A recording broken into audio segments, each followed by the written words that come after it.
So I just say my name, my age, and I'm a rehabilitation officer. And I'm unavailable. And a what? Unavailable. Unavailable.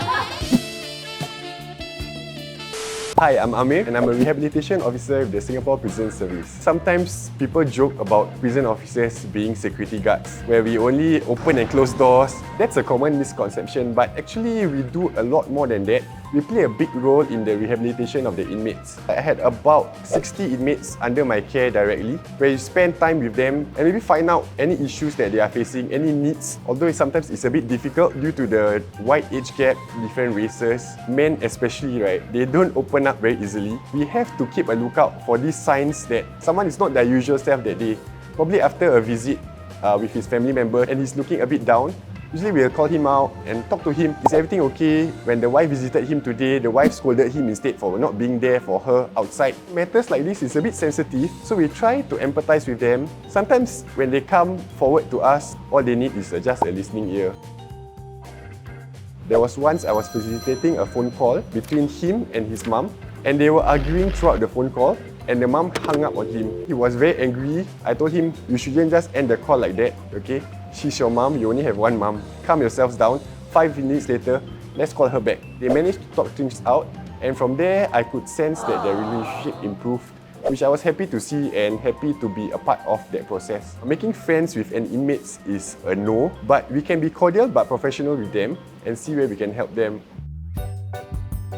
Disagreements do happen in prison, as with how people are living in a communal setting, maybe 4 people living in a cell together. At times, officers do have to step in to help them mediate some of these disagreements. Common disputes within inmates can stem from something very basic. Some of them may be when they wash hands, the water drip onto the floor, and sometimes when people eat and the food drop around, some people get very annoyed by that. Some of them probably have their own space, own room back home outside.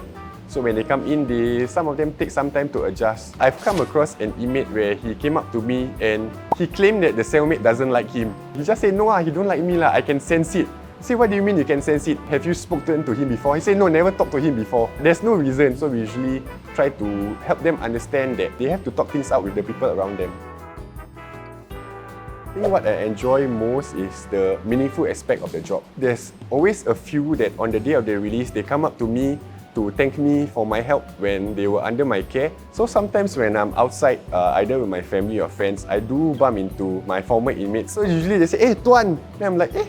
I'm always happy to hear them share good stories that they have a stable job now, they are doing good with their family.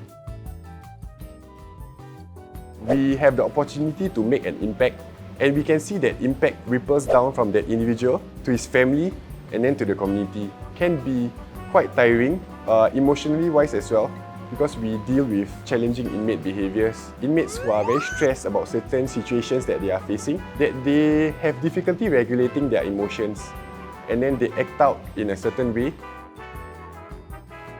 Behind every offense that they commit, there's always a story. You know, it's very easy to be judgmental and see a person and label him as, oh, an inmate. He is also someone's son, he's also someone's father. So I think it's important for us to recognize that in the end, everyone here is human, and we have to treat them humanly, and then they will return that same respect to us.